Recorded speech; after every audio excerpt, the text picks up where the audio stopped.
EBC Yeshua, un podcast para que Jesucristo el Señor se forme en ti, en mí y en todos.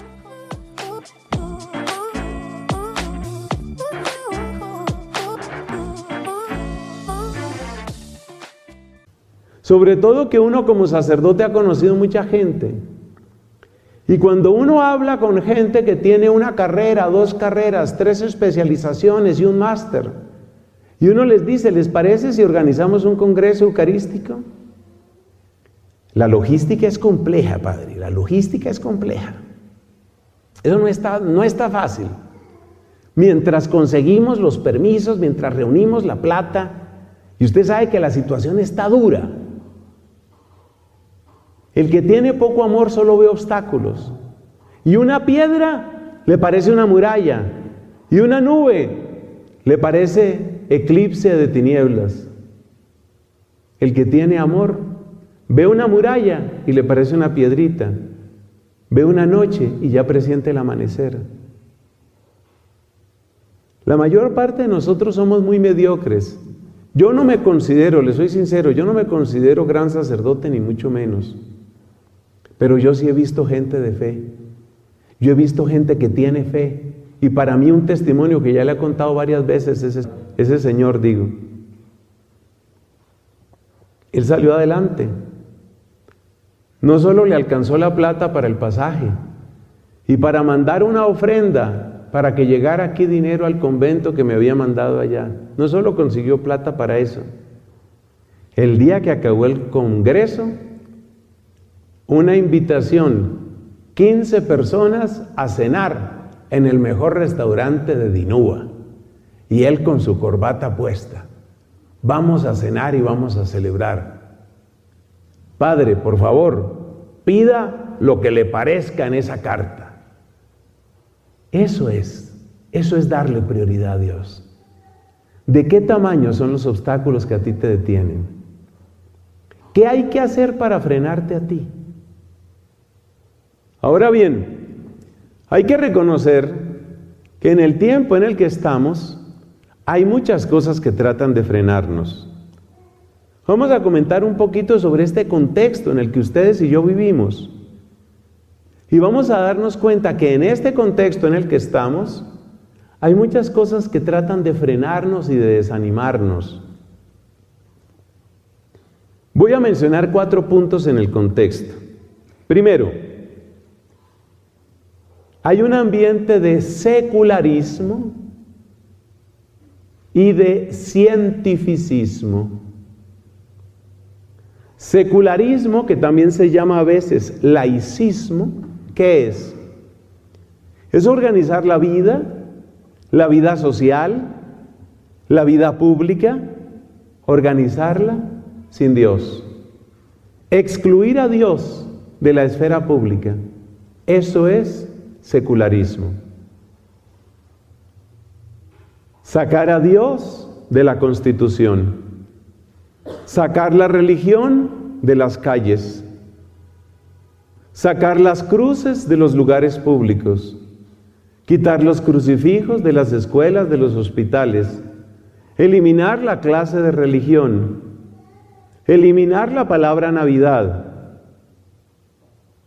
El secularismo empieza suavecito, como un puñal bien afilado que casi no lo sientes cuando entra, pero te revienta las entrañas. Entonces ya una cierta señora llamada secretaria de Igualdad de la Unión Europea ya mandó carta a todos los países de la Unión Europea para decir, señores, les recomendamos que eviten la palabra Navidad. Digan felices fiestas, digan felices vacaciones, no digan feliz Navidad. Ese ambiente agresivo, ese ambiente hostil a la presencia pública de la fe, tiene ese nombre técnico, secularismo, laicismo. Vamos a eliminar la religión de la esfera pública. Muy parecido al laicismo o secularismo es el cientificismo, que afecta especialmente a nuestros jóvenes, porque el ambiente cientificista se siente especialmente en las universidades. ¿Qué es el cientificismo? Llámase cientificismo a la idolatría del conocimiento científico que le quita toda fuerza, toda autoridad, toda validez a cualquier otro conocimiento. Únicamente se toma en cuenta el conocimiento científico.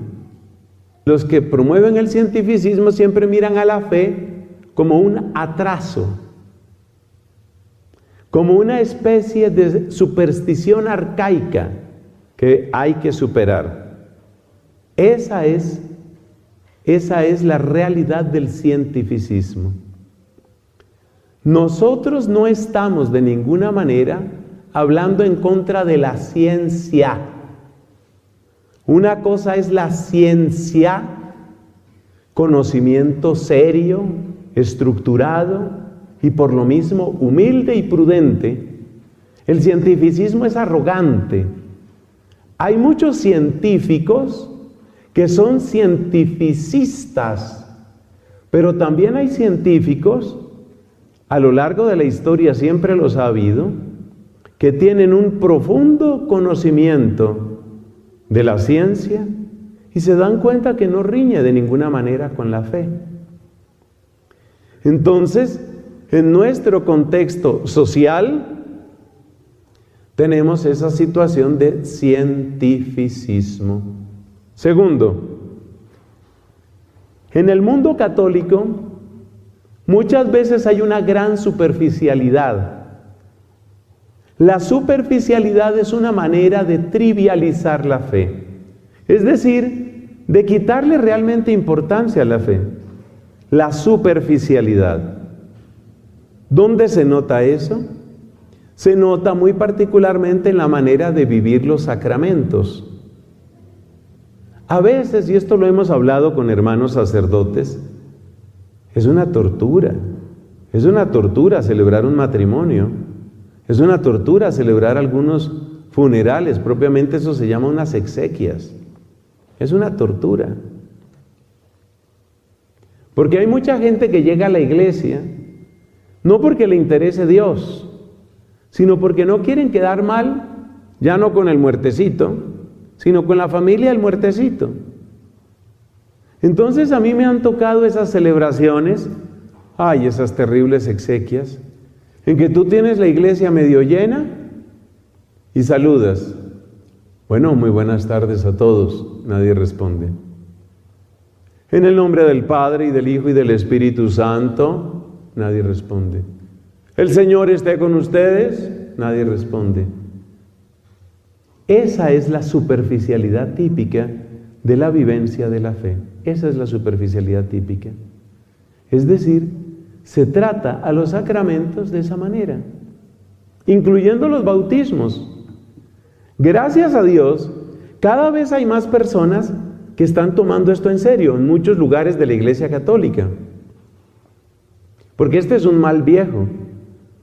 Por ejemplo, eso de que hay que buscar un padrino que tenga plata. ¿Para qué el padrino con plata? Pues para que le dé buenos regalos. Padrino con plata. ¿Qué interesa eso en términos de fe? Hay gente que escoge un padrino que ni siquiera practica la fe. A mí me han tocado casos de padrinos que se olvidaron de la Iglesia Católica y que están en otros grupos cristianos y llegan ahí para ser padrinos. La idea del padrino es que acompañe la formación de la fe. Entonces hay una terrible superficialidad en la manera de manejar los sacramentos, de vivirlos, quiero decir. Una tremenda superficialidad. En la primera comunión importan los regalos.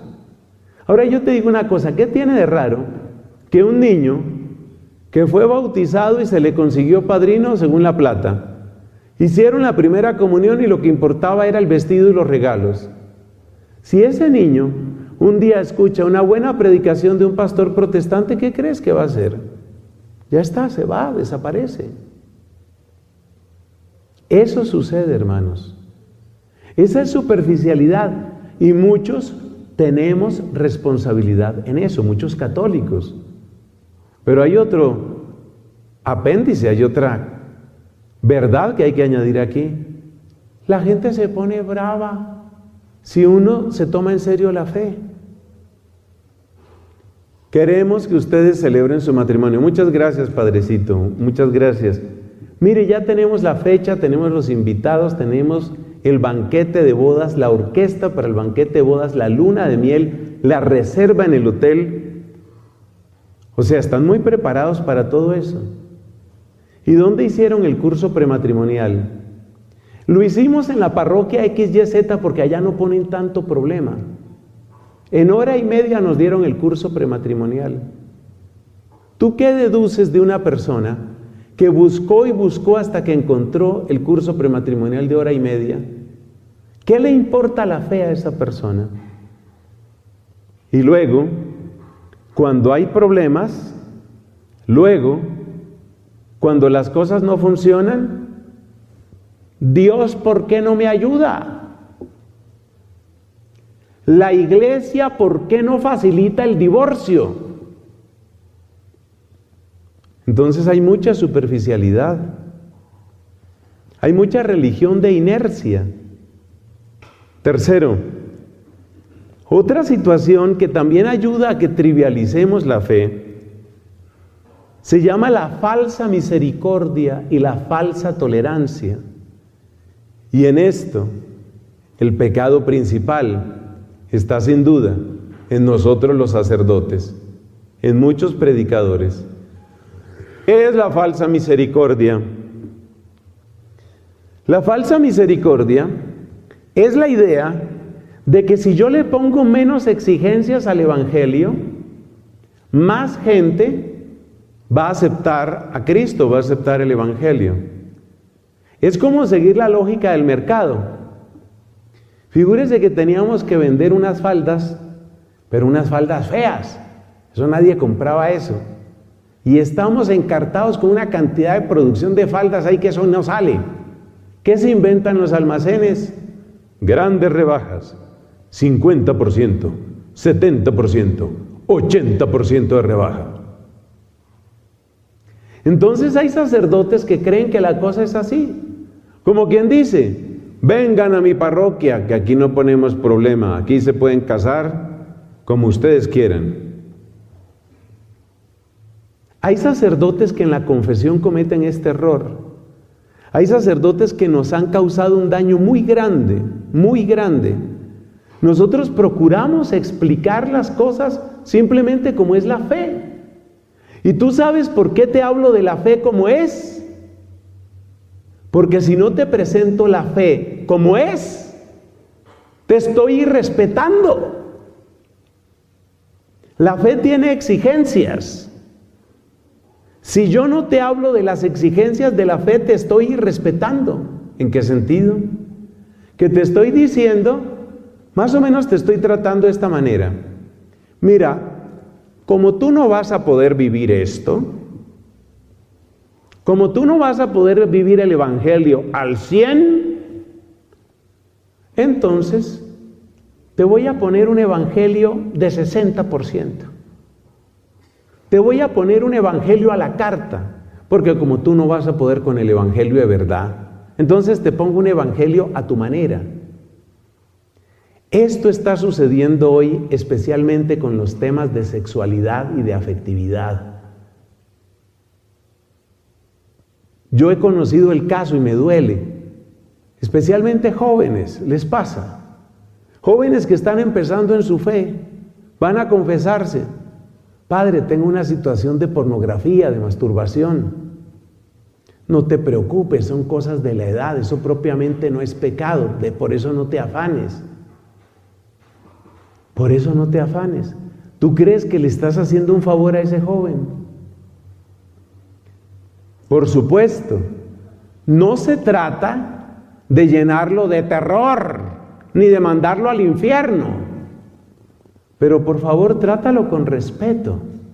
Si tú le dices a ese joven, siga usted en su masturbación, lo que le estás diciendo es, como usted no va a poder con el evangelio de la pureza, espere y le organizo un evangelio con masturbación, para que ese sí le sirva a usted. Yo recuerdo el testimonio que leí de una persona homosexual. Esto sucedió en Estados Unidos. Y este era un católico que tenía sus reparos de conciencia. Él sentía, hombre, esto no es. Pero ¿qué pasó? Que la gran mayoría de los sacerdotes con los que fue a hablar, por allá en ese estado, que prefiero no decir cuál es, todos le decían, no, mientras usted sea fiel a su pareja, no, mientras usted no le haga daño a nadie. Pero él seguía con esa inquietud. Un día fue a confesarse con el padre fiera, con ese con el que nadie quería confesarse. Y resulta que el padre fiera no era ninguna fiera. Lo que pasa es que el padre fiera sí lo tomó en serio, a él. Y el padre fiera le dijo, mira, ese no es el camino.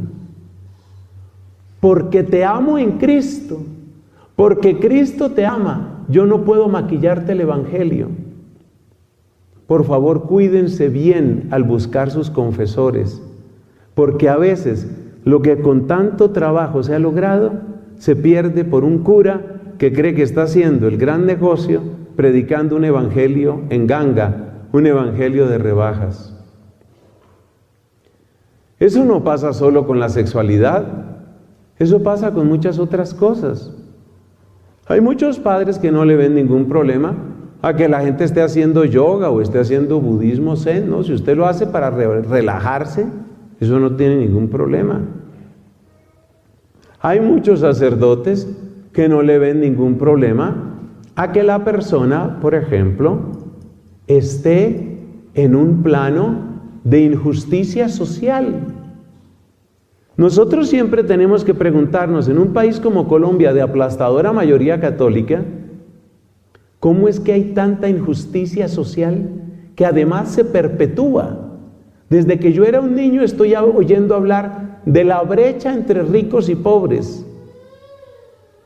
Y resulta que, como ya denunciaba el documento de Medellín 1968 y el documento de Puebla 1979, los que pagan salarios de hambre y los que sufren hambre por bajo salario van a la misma misa. Ese es un escándalo.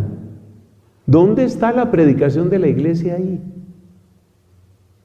Entonces, la falsa misericordia y la falsa tolerancia hacen que la gente no tome la fe en serio. ¿Para qué sirve un Dios que en la práctica me deja vivir como a mí se me dé la regalada gana, por no decir la puerca gana? Un Dios que me deja vivir como yo quiera, ¿para qué sirve? ¿Para qué? Eso es lo que está pasando especialmente en Europa, en Canadá y en amplios sectores de Estados Unidos, especialmente en el catolicismo angloparlante. El Dios de las rebajas, el Dios en promoción, no sirve para nada. El Dios trivial, ese Dios que no te exige, ese Dios que no te pone en un verdadero camino, ese Dios falso que contradice al Dios verdadero, al final termina siendo una basura que sale de la vida de la gente. El Dios verdadero, el Dios con nosotros, ¿qué nos dijo? La puerta es estrecha, eso nos dijo. El camino es arduo, eso nos dijo. Ese fue el Dios verdadero. Y yo repito aquí la advertencia: si usted va a confesarse y usted se da cuenta que el sacerdote no le da importancia al pecado, recíbale la absolución, porque la absolución se recibe, como dice la teología, ex opere operato. Recíbale la absolución, recíbasela. Pero hará bien en tener dudas si vale la pena volver donde ese sacerdote. Y le puedo decir que la respuesta seguramente es que no. No. Entonces el sacerdote tiene que ser un torturador. No se me vaya al otro extremo. Simplemente un buen sacerdote que, como decimos popularmente, llame al pan pan y al vino vino. Eso es. ¿Puedo yo salvarme en cualquier religión? Pues mira, en el mundo de la tolerancia uno dice, sí, claro. Sí. ¿Usted qué es? Yo soy evangélico, toda mi familia es evangélica. Bueno, no, ustedes pueden salvarse. Ok. Pues me toca hacer aquí una aclaración en público. Todo depende de la formación que usted tenga. Yo reconozco que muchas personas están en grupos protestantes porque realmente es lo único que han conocido, lo único que han conocido bien. Pero si usted se forma y usted se empieza a dar cuenta que lo de la Eucaristía es de verdad,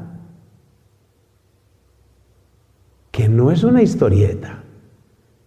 Si usted se forma y usted se da cuenta que Cristo de verdad está presente en la Eucaristía y que merece toda adoración, y usted vuelve a su grupo, donde usted se congrega, y en ese grupo el pastor al que usted escucha no cree en la Eucaristía, ¿usted es inocente? ¿Usted se va a poder creer ese cuento de que usted es inocente?